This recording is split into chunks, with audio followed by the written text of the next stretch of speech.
Hey hello everyone, welcome to अधिगमशित। मेरा नाम शोभना है और सीटेट सितंबर 2026 को टारगेट करते हुए हम कर रहे हैं सीडीपी यानी बाल विकास का टॉपिक। और बाल विकास के टॉपिक में दो प्लेलिस्ट अभी हमारी कंटिन्यूड है।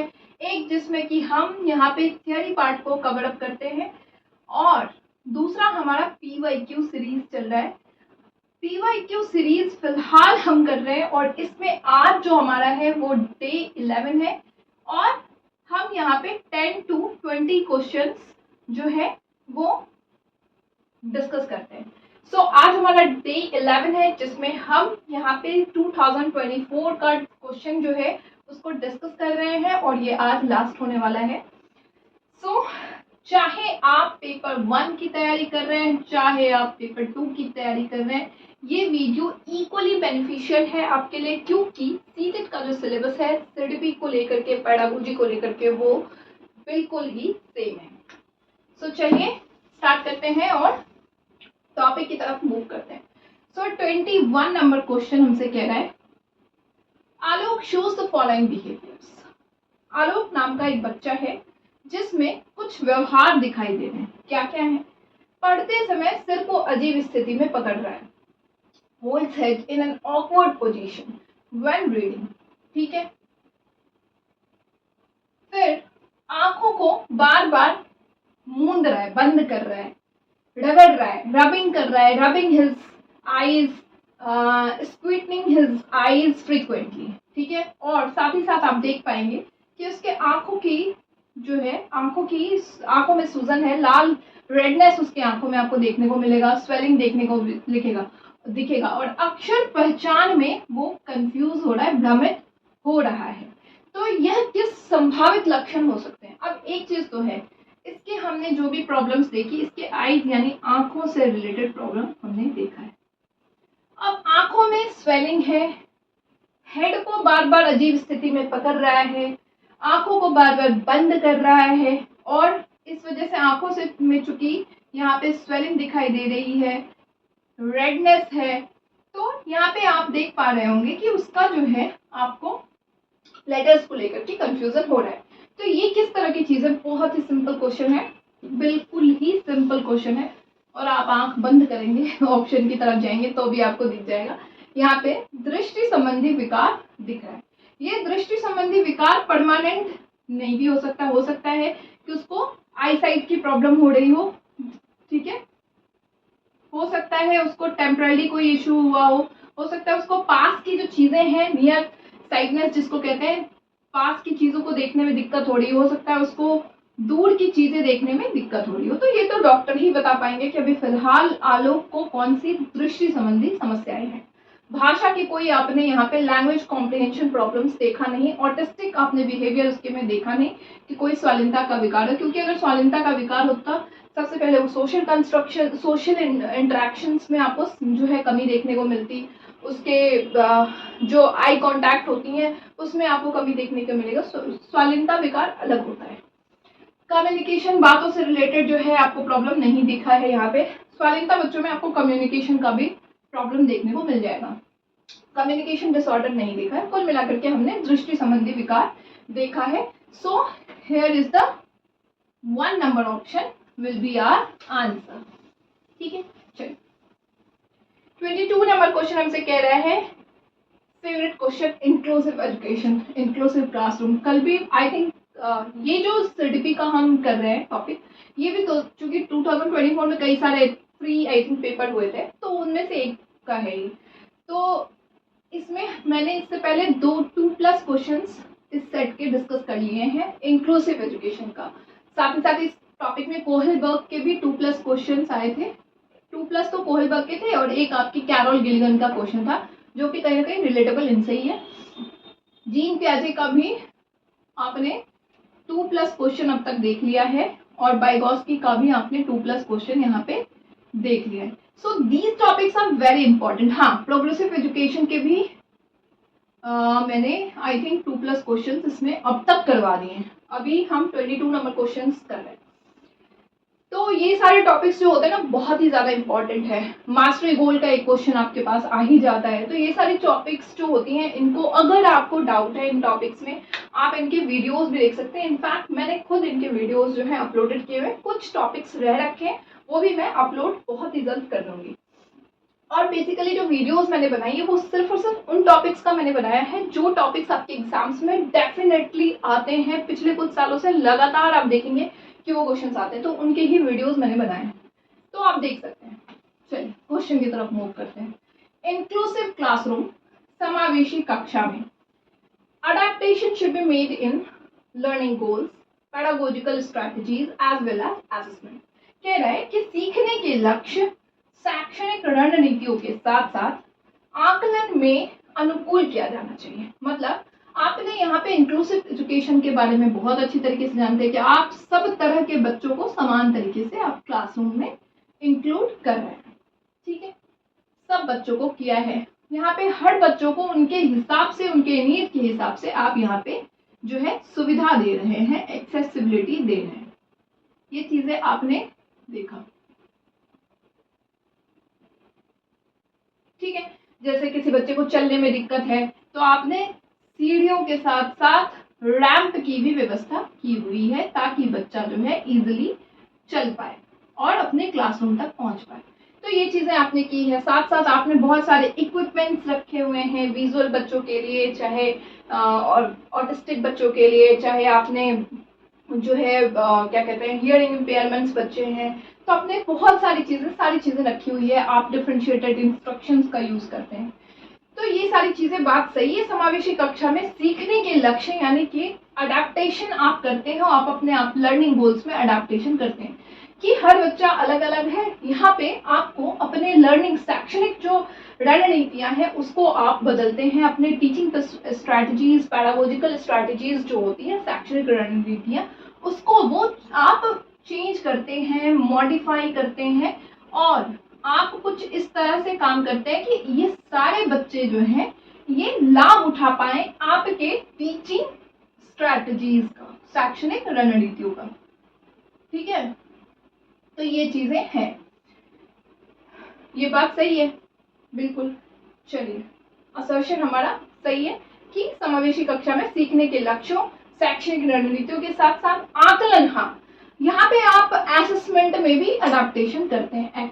आपका जो आकलन है, आकलन की जो प्रक्रिया है उसमें भी आप फ्लेक्सिबिलिटी लाते हैं। ठीक है, कैसे? तो आप जब आकलन करते हैं हर एक बच्चे के नीड के हिसाब से आप जाते हैं और जरूरत पड़ने पर आपका जो असेसमेंट है उसमें आप क्या करते हैं, उसमें आप लचीलापन लेके आते हैं ताकि हर बच्चे की नीड के हिसाब से आप काम कर पाए। किसी भी चीज में आप स्ट्रिक्टनेस या फिर फिक्स्ड पेडागोजी या फिर फिक्स्ड असेसमेंट को नहीं कर रहे हैं। तो ये बात बहुत सही है, उसमें कोई डाउट है ही नहीं। चलिए, रीजन कह रहे हैं the philosophy of education the philosophy of inclusion advocates elimination of individual differences। क्या समावेशन का दर्शन शैक्षणिक दृष्टिकोण और मूल्यांकन के माध्यम से सभी व्यक्तिगत मतभेदों को समाप्त करने की वकालत करता है? क्या आप इंडिविजुअल डिफरेंसेस को यहाँ पे एलिमिनेट करेंगे, खत्म करेंगे, समाप्त करेंगे? ये बात बिल्कुल नहीं बनी, क्योंकि आप इंडिविजुअल डिफरेंसेस को समझते हैं इंक्लूसिव एजुकेशन में, समावेशी की कक्षा में, और आप यहाँ कहते हैं कि एक समावेशी कक्षा जो है वो इंडिविजुअल डिफरेंसेस, व्यक्तिगत मतभेद जो है उसको तो हम यहाँ पे समझ रहे हैं कि हर बच्चा अलग है एक दूसरे से, कोई एक दूसरे से समान नहीं है और हम अलग अलग समझते हैं, इसलिए हम उनके लिए अलग अलग रणनीतियां बनाते हैं, हम उनके हिसाब से यहाँ पे काम करते हैं स्कूल में। यही तो समावेशी कक्षा का जो है मुख्य उद्देश्य है, आपका ऑब्जेक्टिव ही यही है। तो आप ये चीजें तो यहाँ पे समाप्त कैसे कर देंगे? समाप्त तो कर ही नहीं सकते। तो ये वाला तो बिल्कुल ही रॉन्ग बन जाता है कारण। सो ए तो सही है बट आर हमारा फॉल्स बन जा रहा है। 4th नंबर ऑप्शन इसका राइट आंसर हमारा बन जाता है। चलिए नेक्स्ट।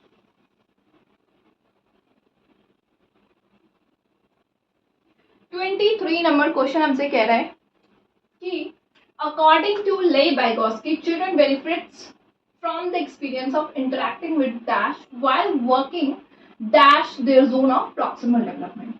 ले बाइगोस्की के अनुसार बच्चे डैश के साथ अंतःक्रिया के अनुभव से लाभान्वित होते हैं और उन कार्यों को कर पाते हैं जो उनके समीप दूराभिमुख विकास के क्षेत्र में है। चलिए एक बार देखते हैं ZPD यानी समीप दूराभिमुख विकास का क्षेत्र क्या है। ये है एक बच्चे का कॉग्निटिव दायरा, ठीक है। मतलब ये बच्चा अभी इतनी चीजें इसने कर रखा है, अपने दिमाग में इतनी चीजें इसने कर रखा है, ठीक है। अब लेट सपोज आपने एक बच्चा है जिसको कि नंबर्स के बारे में पता है, 1 से लेके 100 तक का पता है। अब इसका जो दायरा है, इसके एज के हिसाब से ये बच्चा एडिशन कर सकता है, सब्ट्रैक्शन कर सकता है। तो यहाँ पे ये दायरा है जिस दायरे में अगर इसको किसी ने सपोर्ट किया तो इसका दायरा यहाँ तक जो है बढ़ जाएगा। अब ये सपोर्ट करने वाला पर्सन क्या होगा, इसका दायरा यहाँ से यहाँ तक बढ़ रहा है, ठीक है। अब ये सपोर्ट करने वाला पर्सन कौन होगा, MK, दूसरों से अधिक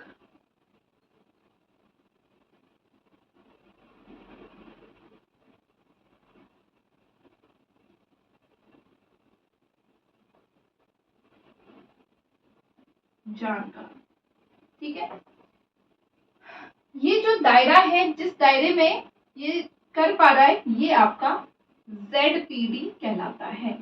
यानी एक बच्चे का इतना दायरा था जितने दायरे तक ये कर सकता है, ठीक है।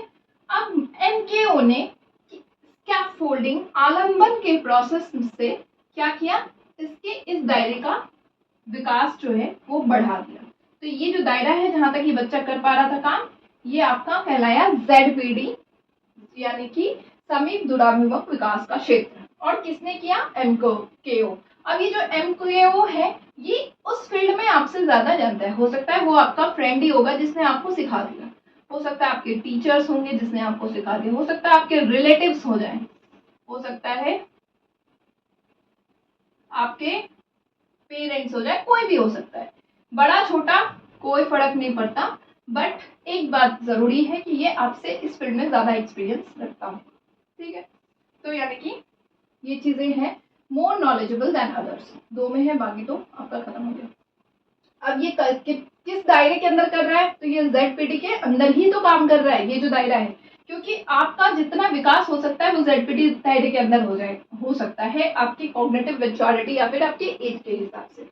तो more knowledgeable than others with in the zone of proximal development, उससे ज्यादा तो आप काम कर नहीं पाएंगे ना। अगर आपको आपका दायरा ही यहीं तक है कि यहाँ तक आपकी कॉग्निटिव मैच्योरिटी, अब मैं आपको इस दायरे से बाहर एज का सम दे दूंगी तो आप नहीं कर पाएंगे, या फिर मैं कितना भी स्कैफोल्डिंग कर दूं, कितना भी टेम्पररी हेल्प दे दूं, कुछ भी हो जाए, आप नहीं कर पाएंगे ये काम। ये दायरे से बाहर बनता है, ये अलग हो गया।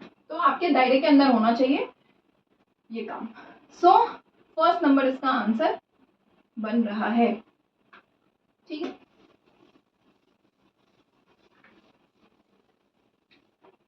Next 24 number question.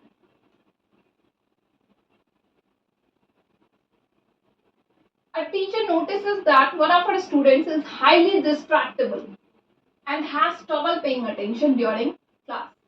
अब एक बच्चा जो है, एक शिक्षिका ने ये नोटिस किया कि उसका जो एक छात्र है वो अत्यधिक विचलित हो जाता है उसके कक्षा के दौरान, ध्यान देने में से परेशानी है, यानी अटेंशन को लेकर के उसके साथ में आप देख रहे हैं प्रॉब्लम है, वो डिस्ट्रैक्ट इजिली हो जा रहा है, आप उसमें डिस्ट्रैक्शन देख पाते हैं, ठीक है। अब ये एक शिक्षिका के लिए बहुत बड़ा चैलेंज है, ठीक है, कि भाई कौन सी इफेक्टिव स्ट्रैटेजी वो अपनाए कि उसका जो ये स्टूडेंट है वो भी फोकस कर पाए, क्योंकि आप हर बच्चे को समान तरीके से देख पा रहे हैं और आप अपने बच्चे के स्टूडेंट्स के प्रॉब्लम्स को जब आप समझेंगे और उस पर वर्कआउट करेंगे, यही आपका पैडागोजिकल स्ट्रैटेजीज होता है। तो ये चीजें हैं चलिए देखते हैं ऑप्शन में क्या करेंगे। Giving the students repeated task, एक बच्चे को डिस्ट्रैक्शन है, आपने एक ही काम जो कल करवाया वही आज करवा रहे, फिर उसको वही दे रहे तो वो तो और डिस्ट्रैक्ट हो जाएगा, उसकी डिस्ट्रैक्शन में और भी ज्यादा वो बोर हो जाएगा, बोरियत हो जाएगी, उसको बोर्डम फील करेगा। छात्र को कक्षा के दौरान बार बार एक ही कार्य आप देंगे तो ये तो उसके लिए सही ही नहीं रहेगा। चलिए, strictly telling the students to increase their attention, आपने डांट के उसको बोल दिया कि भाई अटेंशन दे दो, उससे क्या फर्क पड़ा, उसको डिस्ट्रैक्शन, वो तो डिस्ट्रैक्ट हो ही रहा है, अटेंशन की प्रॉब्लम है उसको, डांट दीजिए मार दीजिए, उससे कोई फर्क नहीं पड़ता। वैसे भी आप यहाँ पे सख्ती जो है वो बहुत ज्यादा अपना नहीं सकते, ठीक है।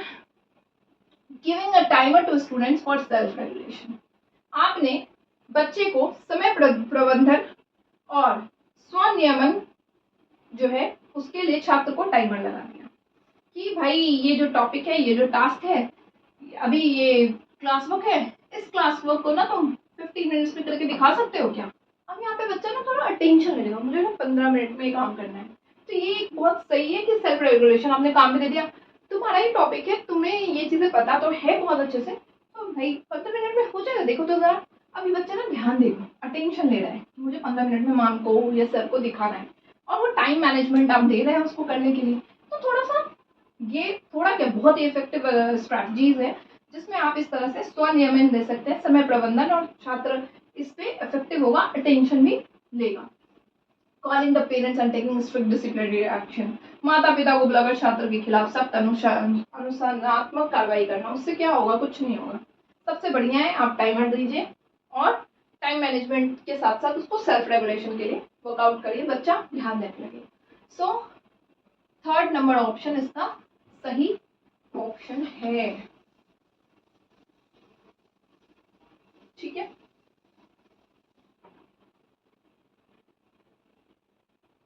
25th number question, students are more likely to do well and stay in school if they have emotionally attached to their schools and believe they matter, यानी छात्रों को अच्छा प्रदर्शन करने और स्कूल में बने रहने की अधिक संभावना तब होती है जब वो स्कूल से भावनात्मक लगाव जो है वो रखता है और उनका होना उन्हें लगता है कि मायने रखता है।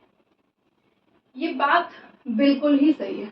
जब आप being a teacher, being a school member, आप बच्चे के साथ कनेक्शन बनाते हैं, चाइल्ड के साथ में, उसके साथ फ्रेंडली, पोलाइटली, काइंडली, मतलब बहुत अच्छी तरीके से जब आप कनेक्शन बनाते हैं तो यहाँ बच्चा जो है वो भावनात्मक रूप से आपसे क्या होता है, अटैच्ड होता है, ठीक है। बच्चे के लिए ये चीज बहुत मायने रखता है और स्कूल में जाना उसको अच्छा लगता है। साथ ही साथ जब आप बच्चे के साथ कनेक्शन बना करके रखे हुए और आपने बोला कि तुम ये काम कर सकते हो, तुम ये काम कर लो, तो वो ना बच्चा कनेक्शन होता है। मैं इसका एग्जाम्पल बताती हूँ। मेरी बेटी नर्सरी क्लास में थी और प्ले स्कूल में थी, तो वहाँ की जो उनकी क्लास टीचर थी वो बहुत ही ज़्यादा अच्छी थी, बहुत ही अच्छी थी। तो उन्होंने एक पैराग्राफ दिया था उस टाइम पे एंकरिंग के लिए, काफ़ी लंबी पैराग्राफ थी इंग्लिश की, तो मतलब उसको प्रॉब्लम हो रही थी उस टाइम पे लर्न करने में, बट वो अपनी मैम को खुश करने के लिए कि मेरी मैम ने मुझे दिया है, मैम ने मुझे बोला है कि मैं अच्छे से कर लूँगी, वहाँ पे उसने अपना बेस्ट परफॉर्म किया था। बहुत जल्दी उसने उस पैराग्राफ को पूरी तरीके से लर्न किया और बहुत अच्छे तरीके से एंकरिंग करा था उसने। तो ये चीज़ बिल्कुल सही है, ये छात्रों को अच्छा प्रदर्शन और स्कूल में बने रहने के लिए अधिक संभावना तब होता है जब स्कूल से वो भावनात्मक लगाव रखता है, टीचर से वो भावनात्मक लगाव रखता है और उन्हें लगता है कि उनका होना भी स्कूल में मायने रखता है कि मैं तो चाहूंगी मेरी मैम दुखी हो जाएंगी, मेरे सर दुखी हो जाएंगे, इस तरह से चीजें वो करती है। तो ये चीज बिल्कुल ही सही है। रीजन इसका कह रहा है कि emotion play a significant role in learning, भावनाएं सीखने में महत्वपूर्ण भूमिका निभाती है, बिल्कुल ही सही बात है। इमोशन का लर्निंग के साथ में कनेक्शन बिल्कुल ही तगड़ा है,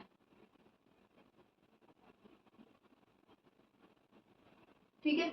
दोनों एक दूसरे के साथ कनेक्टेड है, भावना पहलू और अधिगम ये आपका एक दूसरे के साथ रिलेटेबल है। जब किसी चीज को मेरे मतलब मैं आपको बताऊं तो मैं 2008 से पढ़ा रही हूँ, ठीक है, 2008 या 7 8 से पढ़ा रही हूँ। और मेरे बहुत सारे स्टूडेंट्स हैं, बट बहुत सारे स्टूडेंट्स, उस समय मैं खुद भी छोटी थी, बहुत ज़्यादा बड़ी तो थी नहीं, बट वहाँ पे मेरे जो स्टूडेंट्स थे, मैंने एक चीज़ देखी थी कि जितने बच्चे थे वो मुझसे बहुत ज़्यादा कनेक्टेड थे, क्योंकि उनको ना बहुत फ्रेंडली इन्वायरमेंट मिलता था। मेरे पास में अपनी सारी चीज़ें बातें भी करते थे, अपनी चीज़ें शेयर भी करते थे, और साथ में उनकी जो मैं देखती थी उनका जो लर्निंग था ना वो बढ़िया हो रहा था।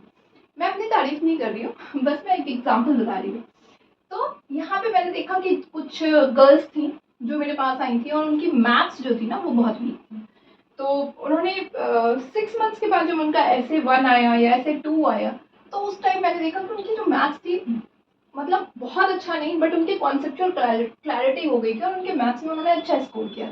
तो यहाँ पे इमोशन जो है, भावनात्मक रूप से बच्चे जब अटैच्ड होते हैं किसी टीचर्स के साथ में, स्कूल के साथ में, तो उनकी लर्निंग भी बहुत अच्छी हो जाती है। ठीक है, तो ये बात बिल्कुल सही है, और रीजन भी ए का रीजन आर बन रहा है। ठीक है, both A and R true, and R is the correct explanation of A. First number इसका आंसर है।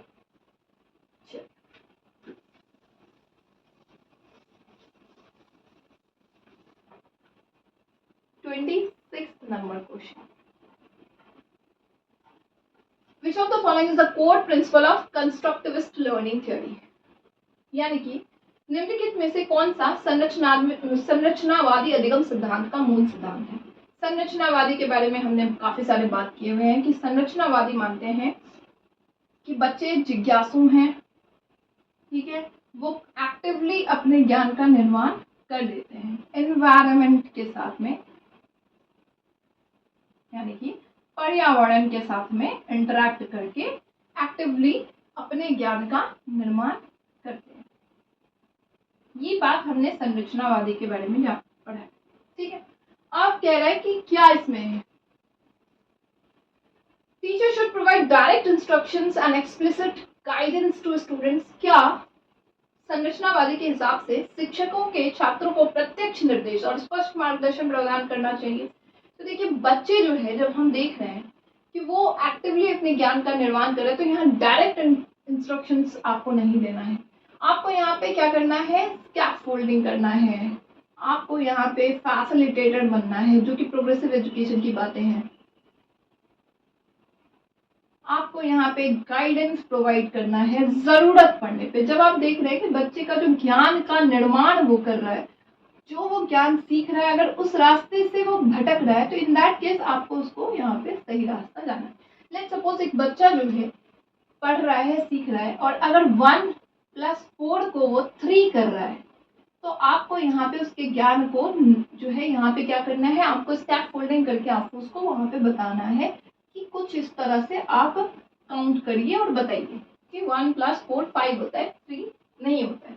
तो ये चीजें आपको करनी है। यहाँ पे जब बच्चा अपने ज्ञान के निर्माण में गलत जा रहा है, तो जरूरत पड़ने पर आप उसको गाइडेंस दे सकते हैं, आप उसको सुविधा दे सकते हैं, और आलम्बन यानी कि अस्थायी मदद आप कर सकते हैं। तो ये ऑप्शन हमारा एलिमिनेटेड है। Learning occurs when students receive correct answer and feedbacks. अधिगम तब होता है जब छात्रों को शिक्षकों से सही उत्तर मिलता है और प्रतिपुष्टि मिलती है। सही उत्तर के लिए से पहले कंस्ट्रक्टिविस्ट कह रहे हैं कि भाई उसको वहां तक पहुंचने तो दो, सीखने तो दो। आप पहले ही सही उत्तर दे देंगे और प्रतिपुष्टि दे देंगे तो वो सीखेगा कैसे, खुद से कैसे सीखेगा, वो तो आप पे डिपेंडेंट हो गया। और हम तो ये मान रहे हैं कि बच्चा खुद ही क्यूरियस है, जिज्ञासु है चीजों को सीखने के लिए, तो ये वाला ऑप्शन तो हमारा एलिमिनेटेड बन गया, हो गया। थर्ड है students construct their own knowledge. बिल्कुल सही बात कि बच्चे जो हैं अपना ज्ञान का निर्माण स्वयं करते हैं through active engagement with the environment. जब बच्चे को पर्यावरण के साथ जो है सक्रिय संलग्नता मिलेंगी, तो वो अपने ज्ञान का निर्माण खुद करेंगे। ये बात अभी हमने कहा था कि बच्चा जो है एक्टिवली अपना जो है ज्ञान का निर्माण करता है पर्यावरण से के थ्रू, और इस प्रोसेस में आप उसको ये सब चीजें प्रोवाइड करते हैं। ठीक है, तो ये बात एकदम सही है। थर्ड नंबर ऑप्शन हमारा राइट है। बाकी देख लेते हैं। फोर्थ भी, learning is primarily a passive process. देखिए, पैसिव जब भी आ गया वो तो नेगेटिव है। निष्क्रिय रूप से तो आप लर्निंग को मानते ही नहीं है। निष्क्रिय रूप से लर्निंग हो जाएगा तो बोर्डम दे देगा, बिल्कुल बोरियत दे देगा। मेमोराइजेशन की बात, रट्टाफिकेशन, याद करने की बात हम करते नहीं है, तो थर्ड फोर्थ तो वैसे ही एलिमिनेटेड है। यानी कि कुल मिलाकर के तीसरा ऑप्शन सबसे बढ़िया, सबसे सुंदर, सबसे प्यारा।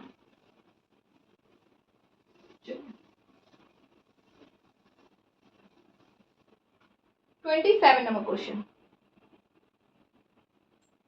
असर्शन और रीजन के क्वेश्चंस है।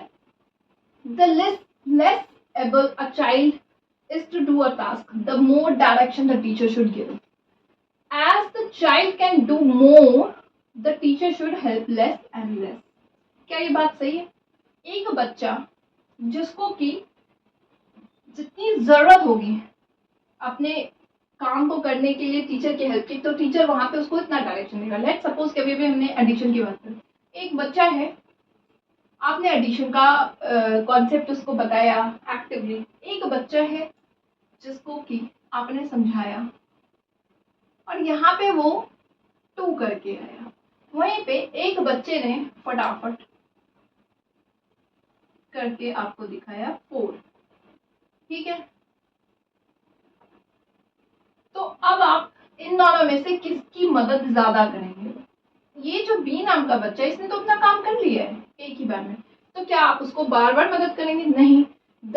The child do more the teacher should help less and less. अब इसको इस चीज से एडिशन की हेल्प तो आप देंगे नहीं, बट आपको ये पता चला कि इस बच्चे को जो है अभी दिक्कतें हैं, तो यहाँ पे आप बच्चे को क्या करेंगे? ज्यादा हेल्प देंगे, ज्यादा आलम्बन देंगे, ज्यादा स्कैफोल्डिंग प्रोवाइड करेंगे, कॉन्सेप्चुअल जो है क्लैरिटी आप ज्यादा देंगे। तो ये बात बिल्कुल सही है कि टीचर जितना ज्यादा बच्चा जो है चाइल्ड जो है टास्क को कम कर पा रहा है, बट टीचर को उतनी ज्यादा हेल्प करने की जरूरत है, और जितना सही तरीके से वो काम कर रहे हैं टीचर को उतना लेस हेल्प करने की जरूरत है। बिल्कुल सही बात है, असर्शन एकदम सही है।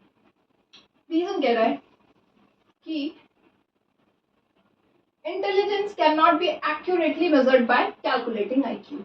आप बुद्धि को बुद्धि लब्धि की गणना करके सटीक रूप से नहीं माप सकते। बिल्कुल सही बात है कि इंटेलिजेंस को आप जो है सिर्फ और सिर्फ IQ से कैसे मानेंगे? आपके इंटेलिजेंस जो है सिर्फ एक ही पैमाना आपका IQ तो नहीं है, आपके कई पैमाने हो सकता है। उसका स्पोर्ट्स में बढ़िया हो तो उसको आप IQ से मेजर कर लेंगे? बिल्कुल भी नहीं कर पाएंगे। हो सकता है वो किसी और गेमिंग में अच्छा हो सकता है, वो क्राफ्टिंग में बढ़िया हो सकता है ड्राइंग में बढ़िया हो, तो वगैरह वगैरह बहुत सारी चीजें होती है। तो आप एक पैमाने से कैसे माप लेंगे? ये बात भी बिल्कुल सही है, लेकिन इन दोनों का एक दूसरे से कोई रिलेशन है? जहाँ एक तरफ बच्चे को स्कैफोल्डिंग हेल्प की बात कर जा रही है, वही इंटेलिजेंस को की बात की जा रही है, तो सही तो दोनों है बट रिलेटेबल नहीं है। ठीक है, यानी सेकेंड नंबर ऑप्शन बनता है। ठीक है, 27 नंबर का सेकेंड नंबर।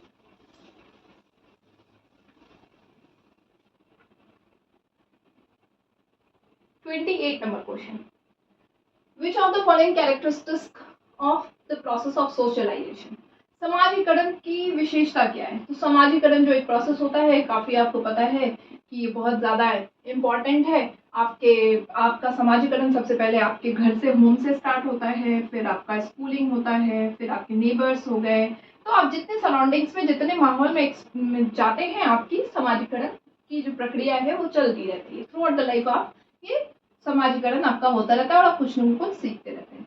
अब क्या ये लीनियर प्रोसेस है? एक जैसा होता है? आप होम में मिले बस बस बस, स्कूल में है तो बस बस बस, आप होम से फिर आपका जब समाजीकरण हुआ था सबसे पहले आप घर में थे, घर में ही आप रिलेटिव से मिले, फिर स्कूल वालों से मिले, फिर बहुत तरीके से आप जो है वो करते हैं। तो ये लीनियर प्रोसेस तो बिल्कुल ही नहीं है। ठीक है, तो ये वाला ऑप्शन हमारा एलिमिनेटेड है, रेखीय प्रक्रिया नहीं है।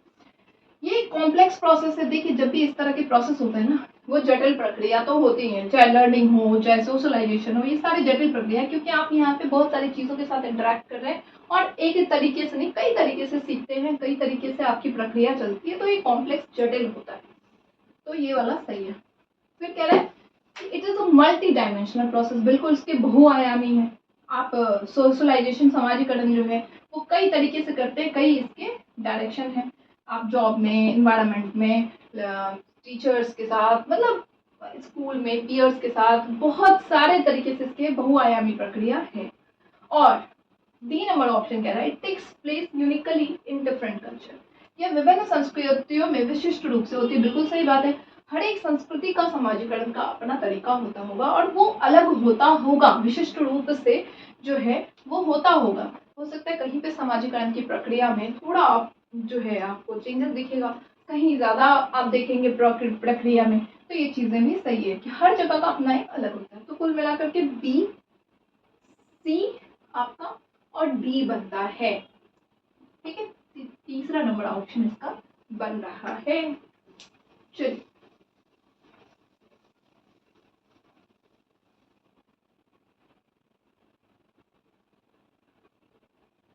अब 29 नंबर क्वेश्चन कह रहा है, there is no objectively definable moment when a child enters middle childhood or adolescence। यानी कि आपका जो बच्चा जो है चाइल्डहुड से मिडिल चाइल्डहुड या अडोलेसेंस में जाता है, तो कोई सर्टेन या डेफिनेबल निश्चित तौर पे निश्चित क्षण नहीं होता कि भैया ये जो है ये क्षण यहाँ पे पहुंचा और बच्चे को हमने ये देखा और यहाँ से हम मान लेंगे। ये जो आपने कंस्ट्रक्ट किया है अडोलेसेंस का टाइमिंग या चाइल्डहुड का टाइमिंग, ये सोशली कंस्ट्रक्ट हुआ है। सोशल कंस्ट्रक्शन आप कह सकते हैं, सामाजिक रचना जरूर है, आपने माना है कि अब ये चीज है, बट ये बायोलॉजिकली किसी तरह का ये नहीं है। ठीक है, तो बिल्कुल सही बात है कि डिफाइनेबल मोमेंट नहीं है, इसलिए कई जगह आप यहाँ पे जो एज देखते हैं वो WHO की तरफ से अलग होता है, किसी बुक्स में और अलग आप देख लेते हैं, क्योंकि कोई यहाँ पे चाइल्डहुड का जो है या अडोलेसेंस का कोई डिफाइनेबल निश्चित क्षण नहीं है। बिल्कुल सही बात है। और रीजन इसका कह रहा है निश्चित क्षण इसलिए नहीं है क्योंकि डेवलपमेंट जो है वो कॉन्टिन्यूअस नेचर का है, विकास जो है वो निरंतर होता रहता है। जब हम किसी चीज को स्टेजेस में बांट देते हैं तब ये जो है हमारा क्या हो जाता है, डिसकॉन्टिन्यूअस होता है, प्रोसेस होता है। जैसे कि आपने देखा जीन पियाजे ने इसको जो है स्टेजेस में बांट दिया था। बट डेवलपमेंट जो है, विकास जो है वो निरंतर चलने वाली प्रक्रिया है, through out the life, through out the session वो चलता रहता है। इसलिए इसमें किसी चीज का आप डिफाइनेबल मोमेंट तय नहीं कर सकते। तो बिल्कुल सही बात है, ये बात एक दूसरे के साथ में रिलेट कर रहा है और ए का एक्सप्लेनेशन आर बन रहा है। ठीक है, यानी कि फर्स्ट नंबर ऑप्शन जो है both A and R is true and R is the correct explanation of A. तो हम जाएंगे 1 नंबर के साथ। ठीक है, अब हम करेंगे 30th क्वेश्चन, लास्ट आज के सेशन का।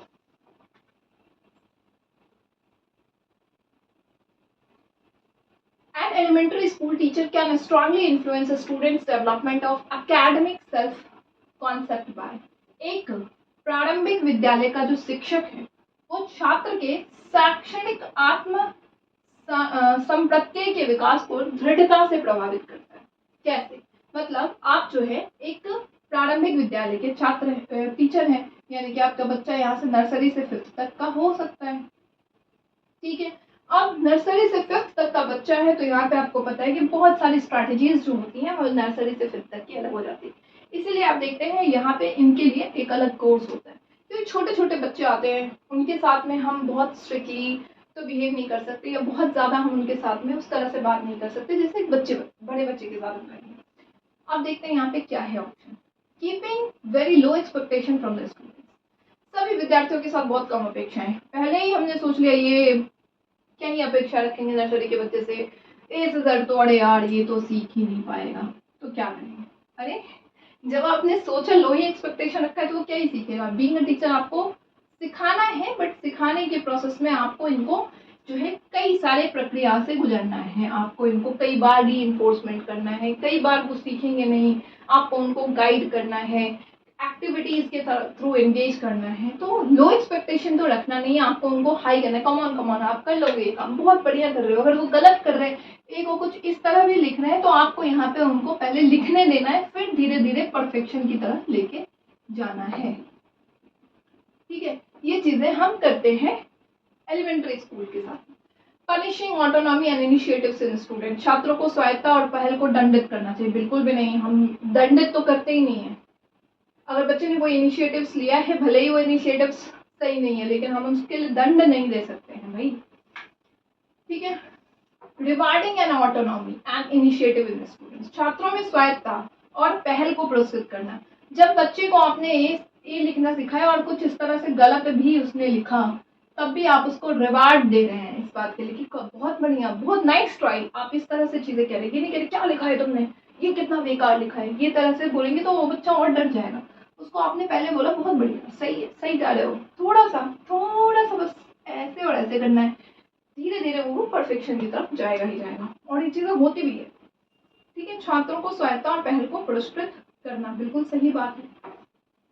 Keeping very low expectation from special student, आपके पास कोई विशेष छात्र आए और आपने बुला रहे हैं तो विशेष छात्र, इससे क्या उम्मीद रखना, तो फिर आपने क्यों रखा है, मतलब नहीं बन रहा है। आपको वहाँ विशेष छात्र को आप इसलिए रख रहे हैं क्योंकि आपको लगता है कि ये काबिल है, ये काम कर सकते हैं, बस मुझे इसको गाइड करना है। सो 3 नंबर क्वेश्चन इसका राइट ऑप्शन बन रहा है। सो वीडियोस कैसी लगती है मेरी, और आपको कुछ सुझाव की ज़रूरत है, कुछ नीड है, आप बताएंगे तो मुझे बहुत अच्छा लगेगा। And this is all for today. और वीडियो अगर अच्छी लग रही है तो कमेंट सेक्शन में बताया करिए, वीडियोस को लाइक शेयर एंड सब्सक्राइब जरूर किया करिए। मिलते हैं नेक्स्ट सेशन में नेक्स्ट वीडियोस के साथ में, तब तक के लिए bye bye and take care.